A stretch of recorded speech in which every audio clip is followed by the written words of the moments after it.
കുട്ടി ഇവിടെ വരൂ, ഒരു ചായ തരൂ.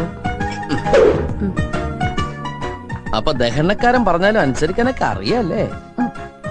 കല്യാണത്തിന്റെ കോൺട്രാക്ട് ഏറ്റെടുക്കുകയാണെങ്കിലേ ചെക്കനെയും പെണ്ണിനെ ഒപ്പിച്ചു കൊടുക്കുന്നു ചോദിച്ചില്ലേ? ഇപ്പൊ എന്തായി? നല്ല മണിമണി പോലത്തെ ഡോക്ടർ ചെക്കനെ ഞങ്ങൾ ഒപ്പിച്ചെന്നില്ലേ?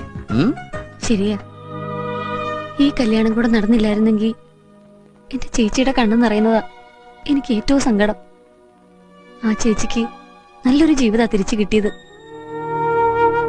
ഈ കടപ്പാടും നന്ദിയൊക്കെ എന്നും ഞങ്ങളുടെ മനസ്സിലുണ്ടാവും. എന്താ കുട്ടിയത്? അയ്യേ, കുട്ടി എന്നെ തുടച്ചോളൂ. ഇതൊക്കെ ഞാൻ കുട്ടിയെ വിഷമിപ്പിക്കാൻ വേണ്ടി പറഞ്ഞതല്ല. മനുഷ്യനല്ലേ മനുഷ്യനെ മനുഷ്യനാക്കാൻ പറ്റൂ. ഇക്കാര്യത്തിൽ എന്നോടൊരു നന്ദി പറച്ചിന്റെയോ കടപ്പാണ്ടിയോ ഒന്നും ഒരു ആവശ്യമില്ല. ഇയാളോട് നന്ദി പറയാൻ ഇയാൾ എന്ത് കാര്യമാണ് ചെയ്തത്? ആ സമയത്ത് എന്റെ ചേച്ചി സ്വീകരിക്കാൻ മനസ്സ് കാട്ടിയ ഡോക്ടറോടാ ഞാൻ നന്ദി പറഞ്ഞു.